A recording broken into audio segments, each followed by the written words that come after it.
In this video, we're going to talk about my top 3 hacks for making money on Etsy in 2025 with all of the big new changes on the platform. Hey friends, welcome back to the channel. If you're new here, my name is Dylan Jarris. I'm an e-commerce expert of 13 years, turned into a $1.7 million Etsy seller, Amazon seller, and Shopify seller, and I've helped 3,500 Etsy sellers build their businesses. Now, I've been part of huge changes on Etsy from pre-2020, then during the 2020 e-commerce boom, and then the downturn in 2022 to 2024. And now in 2024, there have been some exciting changes that are really now changing the landscape of Etsy forever. And in this video, I want to share everything I have learned along the way. My first hack to really leveraging Etsy as it stands today is with your shipping prices. Just go with me here. One of my elite inner circle students who does pretty high volume, like at least over $75,000 a month, she was actually a great case study for this. When Etsy changed the algorithm to prioritize shops with less than $6 in shipping fees, she changed her shipping to under $6. And then once she really regained her traction and momentum after that really October 1st reset, she then changed her shipping to above $6, back to where she was used to having it. Her ranking never changed. And the reason is she cemented her position in search in the new algorithm. So if you are struggling to get traction right now and you're currently over $6 in shipping, then I recommend temporarily reducing your shipping to under $6 on all of your listings. The second thing to leverage would be Etsy's new categories that they came out with in July of 2024. These new categories are filled with new ways to compete and a brand new competitive landscape. And this is with a category such as handpicked by a seller. This category allows you to sell things that you purchase commercially and combine together in a gift basket to form a new unique set with a clear theme. Now, we have to keep in mind that this works with only specific themes and not general themes. Now, in the past, before July, they had to either be the supply category items or these could be finished items that formed a new structure physically. And my hypothesis here is that Etsy saw how many sellers were selling gift baskets with curated, non-handmade items, and I think they realized they would be screwed if they removed that revenue from their site. Now remember, they say gift basket, but how many ways can you create a basket? Think about different vessels, such as a box, a bag, a tote with things in it. I really recommend getting creative with the vessel itself. And now the third thing that is more different on Etsy now than it has ever been before is the quantity versus quality matrix. And this has to do with the listings that you are putting out there. We want to look at your Etsy shop as having real estate. So every listing in your shop should be paying rent. In other words, it's no longer a viable strategy to just be cranking out thousands and thousands of listings and then hoping that some of them stick. Consumer behavior and expectations have changed, and the types of profitable customers that you want to be targeting are expecting and they're looking for a different type of shopping experience. I would instead focus on a highly curated product mix that appeals to your customer in a brand heavy way. You will see an increase in the lifetime value of your customer because your shop in total really resonates with them. They will feel aligned with your shop and they will be more likely to come back because you show consistency in what you offer versus them looking through your whole shop and finding maybe one thing that they kind of like. This will also increase your AOV, your average order value, because the more tightly curated your shop is, the more multi-item orders you will receive. Let's say you sell personalized items. I recommend keeping within similar mediums or materials or fonts or color stories or branding throughout your shop. So you can sell all different types of personalized items, but focus on more heavy branding in an elevated way, similar to what we see with places like Anthropologie, right? They have so many different types of products, but their branding is very consistent and it's very obvious. Let's say you sell apparel. I recommend making it look like it would belong in the same store or boutique. So these 3 hacks really leverage the changes on Etsy from 2024 and will really help you be competitive in 2025. Now, if you are sitting here and you're thinking, I still am not convinced. I'm worried about spending my time, investing my energy on this platform. Well, let me talk about some of the moves that Etsy is making. We all saw the stock price tanked, but they are making moves. And this is a good thing. The CEO of Depop, which is an Etsy subsidiary, has come over to be the President and Chief Growth Officer, Lanny Baker, from Eventbrite and Yelp, who is the new CFO. Previous one is retiring. We have a new CMO, Brad Miner. I think this shakeup is good because it really shows that they're not going to stay complacent where they are, and they're staying both resilient and strategic. We can also see that active seller accounts have decreased in this last year, and that means that Etsy is cutting the noise and people are no longer just staying on Etsy because it's easy money. And this means a higher proportion of Etsy sellers are likely taking it more seriously. This is competition, and competition is a good thing. And long term, it's going to be a great thing for the platform. If you have any questions or want to talk business, if you want to talk about how to be competitive with your shop in 2025, feel free to reach out to us, and you can actually schedule a free call with myself and my team where we'll look at your shop, talk through things, and let you know what our recommended path for growth would look like with our one-on-one guidance. And if you have any questions about it, comment below,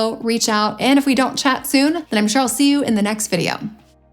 I've gone from about $1,500 to $2,000 in revenue a month to currently, before the month's finished, $4,200 in revenue. I only joined multi-six-figure Etsy Blueprint about 4 weeks ago now,